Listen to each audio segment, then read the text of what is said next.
سەرۆکایەتی دۆناڵد ترامپ ماوەی 10 ڕۆژی تەواوە کۆتایی پێهاتووە و جۆ بایدن چۆتە شوێنەکەی لە کۆشکی سپی ئەمریکا.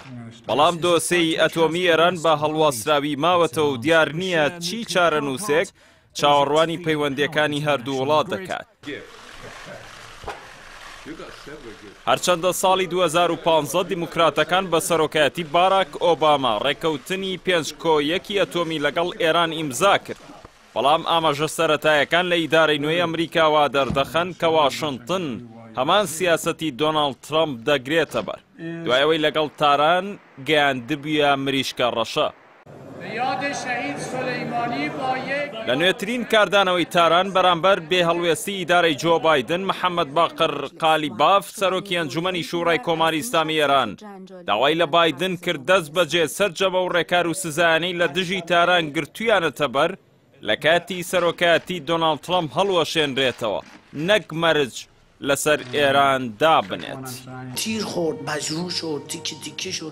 ئەپەی لە دوانێک ئاژانسی فەرمی ئێرنا بڵاوی کردوتەوە، قالیباف دەڵێت ئێران ناچێتە گەمەیەکی دیکەوە بۆ بەدەستێنانی نیوەی ئەو بەڵێنانەی پێی درراوە. هەروەها سەرۆکی ئەنجومەنی شوڕای کۆماری ئیسلامی ئێران هیوای خواست سەرجەم ئەو کوورە ئەتۆمیانەی کە ئیشەکانیان ڕاگیرا و لە کار کەوتون بە زووترین کاتبکەونەوە کار وەک کاردانەوەیەک بەرامبەر بە سزاکانی سەر ئێران و پابەند نەبوونی ئەمریکا بە ڕێککەوتنەکە. هەر لەو بارەوە حەمید ڕەزا ئاسەفی وتەبێژی پێشووی کۆماری ئیسلامی ئێران ئاشکرای کرد کە ئیدارەی بایدن بە ئاسانی ناگەڕێتەوە بۆ ڕێککەوتن نامەکە. وتیشی هەڵوێستی بەرپرسانی ئەمریکا ڕوونە و گۆڕانی بەسەردا هاتووە بە بەراورد بە کاتی هەڵبژاردنەکان کە پەیمانی دابوو بگەڕێتەوە بۆ ڕێککەوتنی ئەتۆمی. هاوکات ئاسەفی پێی وابوو کە پێشبینی ناکات ئەمریکا هەنگاوێکی نوێ بنێت و ڕووداوێکی گرنگ ڕوو بدات لە ماوەی سەرۆکایەتی حەسەن ڕۆحانی. وتیشی دۆسیەکان بە جۆرێک ئاڵۆز بوون کە بە ئاسانی و خێرایی بەدەستەوە نایەن.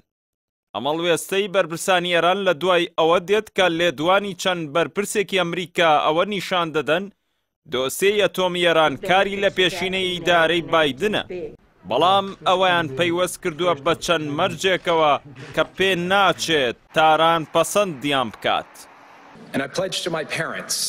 لەو بارەوە جیک سۆلیفان ڕاوێژکاری ئەنجومەنی ئاسایشی نەتەوەی ئەمریکا ئاشکرای کرد کە پێویستە لەسەر ئێران بگەڕێتەوە بۆ ڕێککەوتنە ئەتۆمیەکە و پابەند بێن بە مەرجەکانی، بەتایبەت لە ئێستادا کە نزیک بۆتەوە لە گەیشتن بە دەستخستنی چەکی ئەتۆمی. هەر لەو بارەوە ئەنتۆنی بلینکن وەزیری نوێی دەرەوەی ئەمریکا بەر لە چەند ڕۆژێک لەمەوە پێشجەختی کردەوە کە ئەمریکا ناگەڕێتەوە بۆ ڕێکەوتنە ناوەکیەکە تا ئەو کاتەی تاران دەگەڕێتەوە بۆ پابەندبوون بە بەڵێنەکانی کە لە ماوەی ڕابردوودا پاشەکشەی لێ کردبوون.